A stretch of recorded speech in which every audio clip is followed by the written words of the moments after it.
Bonjour à tous et à toutes, ici Nicolas de Montréal. On est vendredi, c'est ma journée de congé et j'en ai profité aujourd'hui pour travailler un peu sur mon journal, vous vous en doutez bien.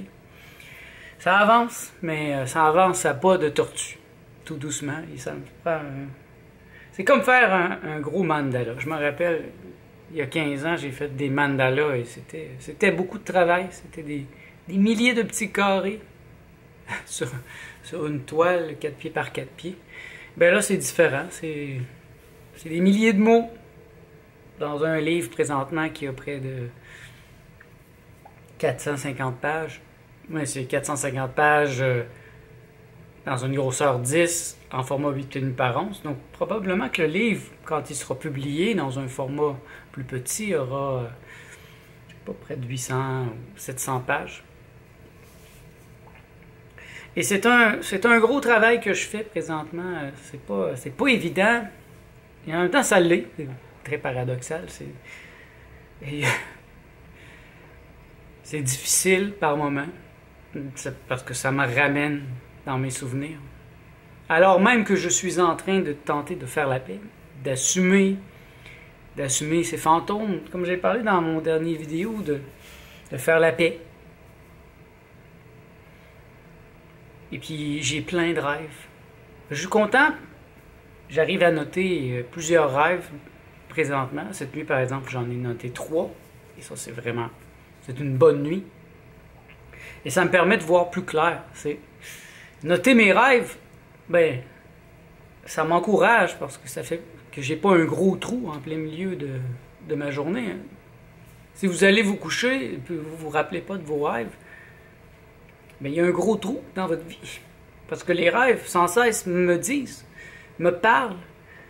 Ils me disent qu'est-ce que je devrais faire, qu'est-ce que je devrais ressentir, qu'est-ce que je n'ai pas assez ressenti. Ils complètent des émotions, des sentiments. Et d'ailleurs, j'ai l'intention de recommencer le processus du maître rêveur bientôt. Le maître rêveur est une technique très intéressante que j'ai découvert il y a quelques années, qui n'est pas basée au niveau de l'interprétation.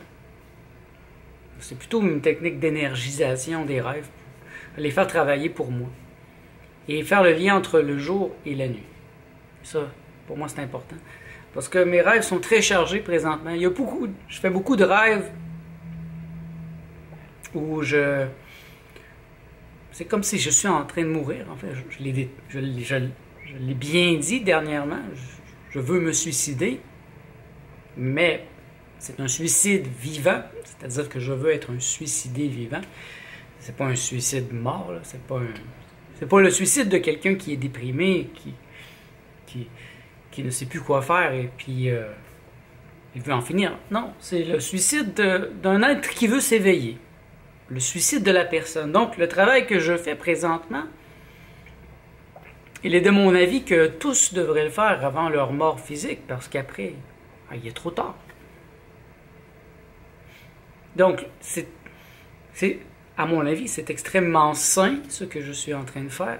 Sain, S-A-I-N, mais en même temps, S-A-I-N-T. Le problème est que je ne peux pas vraiment en parler et que la majorité des gens ne feront pas ça et ne le font pas non plus.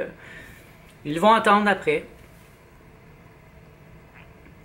Mais si vous attendez après, par exemple, je suis en train de me détacher des gens les plus importants de ma vie, ça ne veut pas dire qu'ils ne seront plus là, que je ne leur parlerai plus. Pour certaines personnes, oui, peut-être, mais dans la majorité des cas, non. C'est plus de faire la paix avec le fait que cette personne, ben, elle a pris une distance, qu'elle n'existe plus dans ma vie, mais que nous sommes toujours amis dans l'invisible. Encore cette nuit, avec une amie, une personne très importante dans ma vie, je lui demandais qu'est-ce qui se passe vraiment, là? Je me sens inconfortable et c'est douloureux. Et puis, ben, elle me disait c'est fini, je ne veux plus te voir. Et ça, c'est arrivé la semaine passée avec un rêve avec André Moreau, mon professeur de philosophie. Il me disait pas qu'il ne voulait plus me voir, mais lui, il était en train de se préparer à mourir.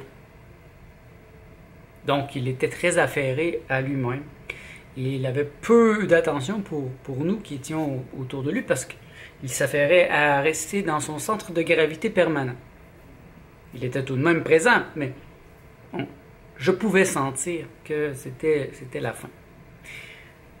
J'aurais pu croire que ça m'annonce sa mort dans la vraie vie. Mais en réalité, regardant mes rêves, parce que j'ai noté beaucoup de rêves dernièrement, mais regardant mes rêves, j'ai des amis qui me disent qu'ils sont sur le point de partir, qui vont aller vivre dans d'autres pays. Ou cette nuit, cet ami qui me dit que c'est fini, il ne veut plus me voir. Tout simplement, il n'y a pas d'équivoque. Et je pense que c'est des messages de mon être qui me permet de me détacher. Une phrase très intéressante qu'André Moreau a souvent répétée, c'est que l'amour est le principal obstacle à la réalisation. Et je ne pense pas qu'ici il parle de l'amour, par exemple, du Christ. Il parle de l'amour des humains. L'amour douloureux, l'amour collant, l'amour souffreteux. C'est un amour que je trouve qui me garde prisonnier. C'est un amour, d'une part, et ça c'est arrivé souvent, d'une part la personne me repousse, mais en même temps elle me retient. Parce que c'est quelque chose de voir une personne qui me repousse dans le monde physique, mais si cette personne continue à penser à moi dans l'invisible, eh bien, c'est ce qu'on peut appeler un mix message. Et ça, c'est très douloureux.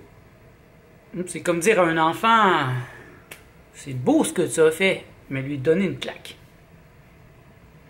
Ou l'inverse.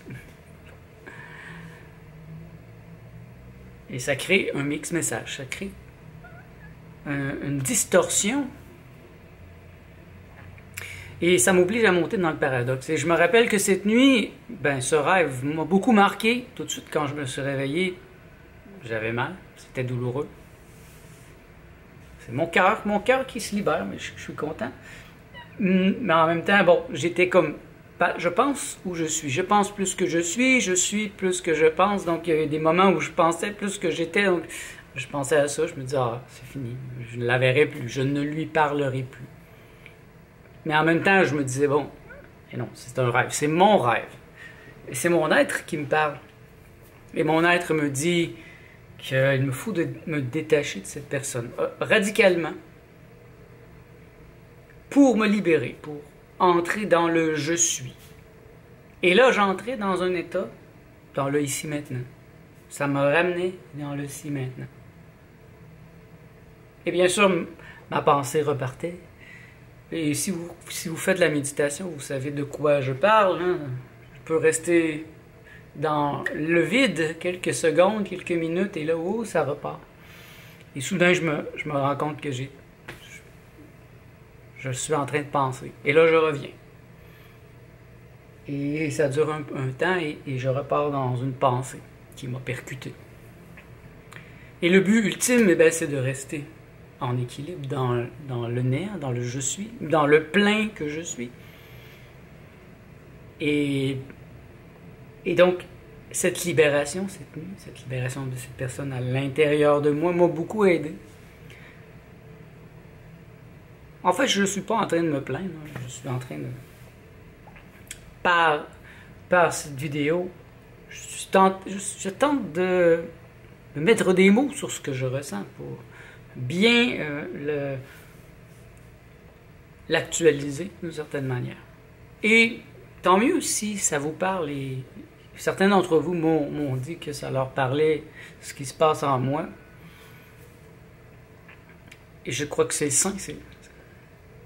J'en reviens souvent à ce point, ce qui est le plus sain possible, ce qui fait en sorte qu'une personne est en santé, peut faire en même temps qu'elle est totalement marginalisée dans une société de maladie telle que celle dans laquelle je vis présentement. Je fais rire de moi par des gens qui sont pas en santé, qui ont des problèmes de santé, ou qui vont en avoir, qui mangent tout croche.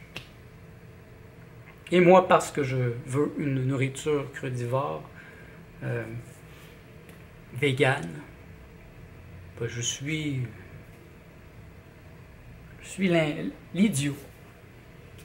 Parce que je ne suis pas dans la majorité. Et donc, ça prend beaucoup de volonté. En fait, c'est pour ça que souvent j'ai dit c'est impossible de s'éveiller. L'éveil est impossible dans notre monde. Mais celui qui s'éveille se met sous la loi d'exception. Et je pense que ça prend une obsession, une totale obsession pour y arriver. Là, je suis obsédé présentement. J'y pense vraiment beaucoup à tous les jours.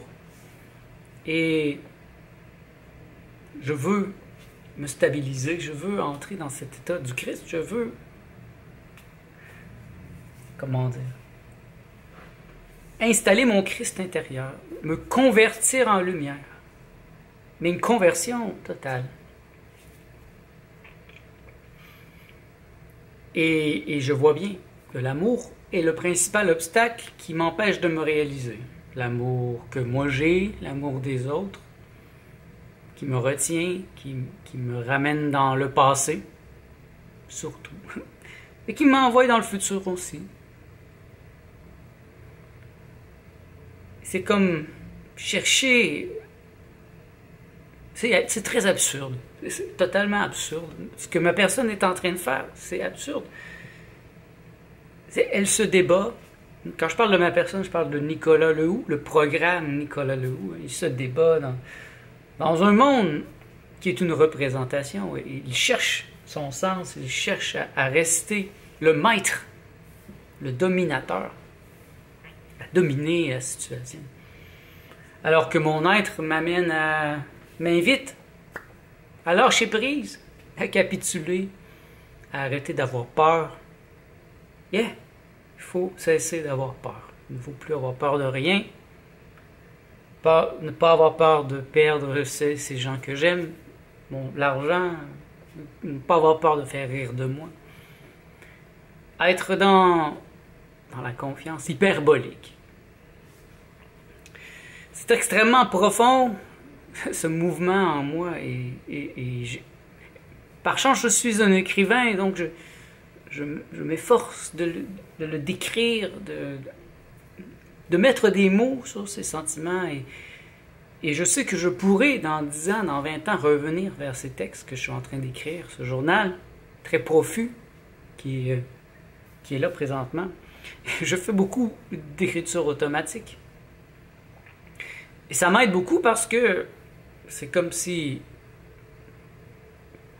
je pouvais me détacher, devenir l'observateur. Et en fait, je laisse mon être me parler. Mon être, il me parle. Il me parle à moi.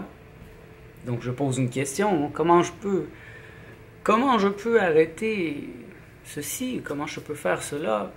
Et là, l'être me parle. Bon.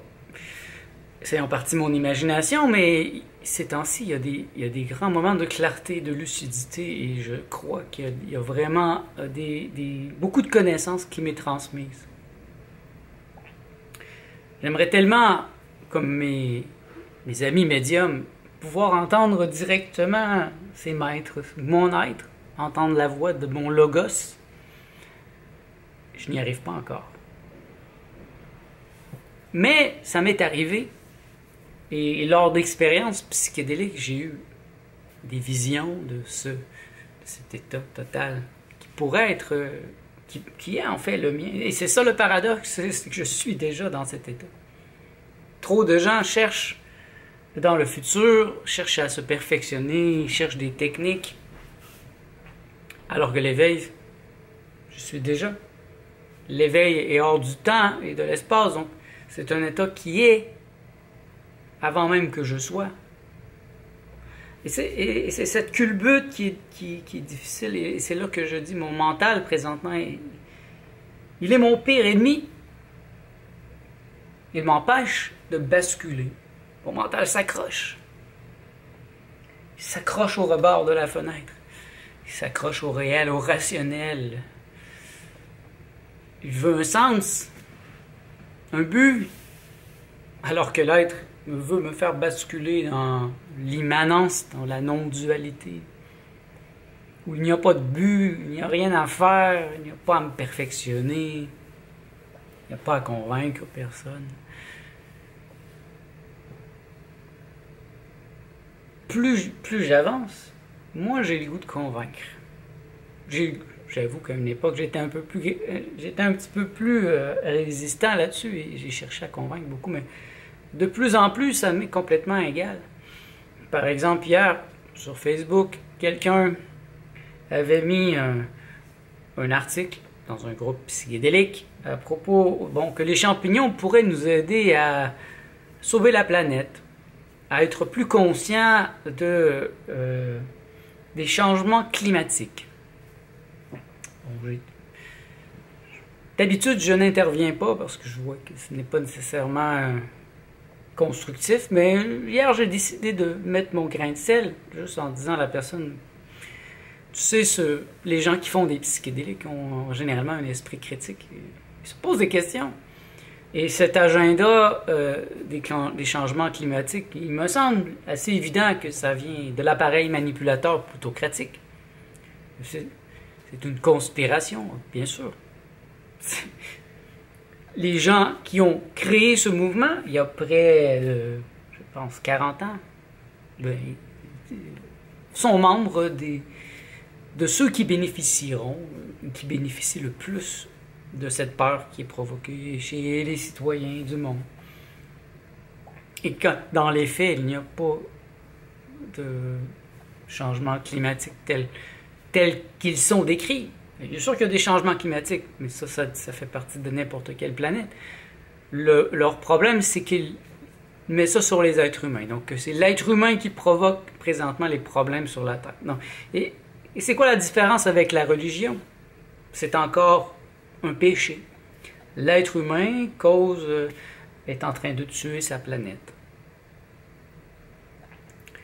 Moi, je suis d'accord en partie, mais pas de là à accuser l'être humain de tout. Il y a d'autres choses qui font qu'il y a des changements de température sur la Terre. Hein. Le Soleil peut avoir des points noirs, peut avoir des sautes d'énergie, il peut y avoir des choses qui se passent dans l'univers, la planète elle-même. Et puis cette personne, elle était très surprise que je ne sois pas d'accord avec elle. Et là, de me donner des articles à lire, bien sûr, des revues qui sont fondées par l'appareil manipulateur plutocratique. Ça vient tout de certaines familles. Je vous invite à faire des recherches, pas juste dans le sens où vous croyez, essayez de faire le contraire. La conspiration des changements climatiques, et vous allez voir. Qu'à la racine de ce mouvement, il y a les grandes familles, Rockefeller, des gens qui bénéficient, qui ont fondé des organismes, qui donnent de l'argent à ces organismes pour qu'ils prônent cet agenda et que ça devienne une réalité. Toujours dans le but de tirer le maximum de l'être humain, de l'utiliser. Ce n'est pas la première fois à travers l'histoire que ça arrive. Et puis là, une scientifique s'est mêlée à la discussion et elle tentait même pas de me convaincre. Elle me matraquait de ses arguments,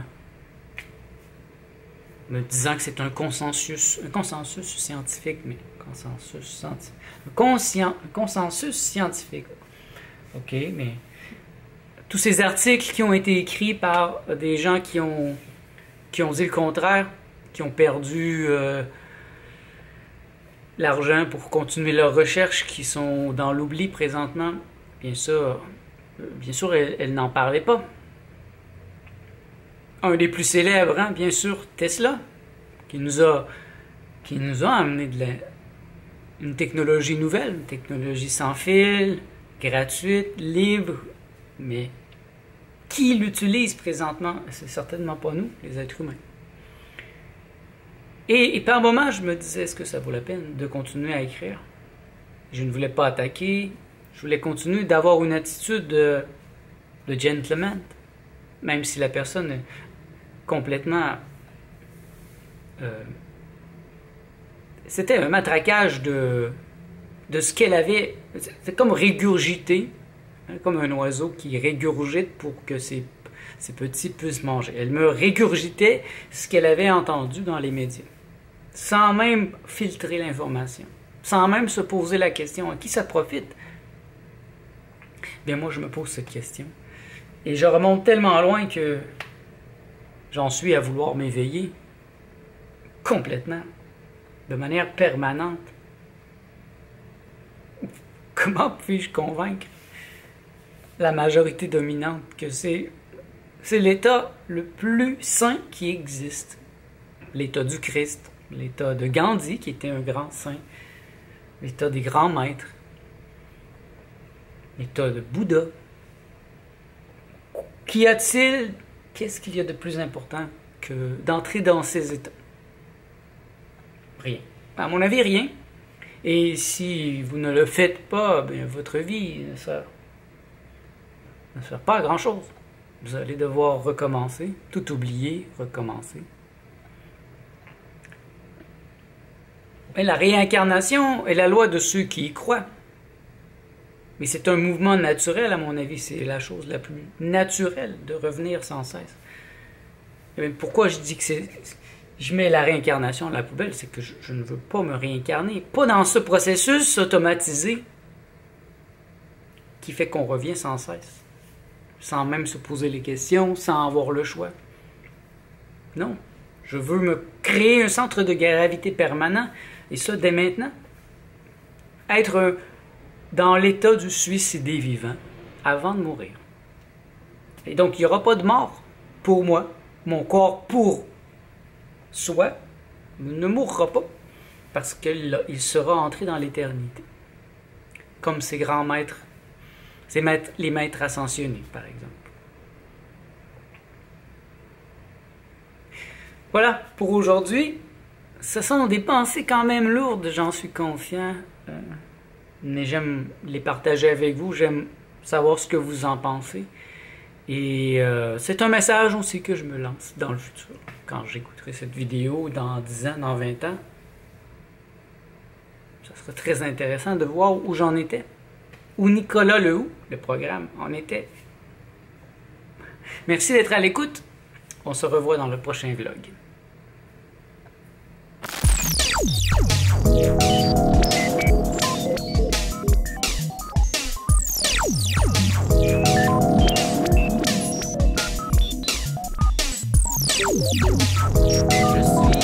Je suis le maître psychédélique. Je ne passerai pas une révolution.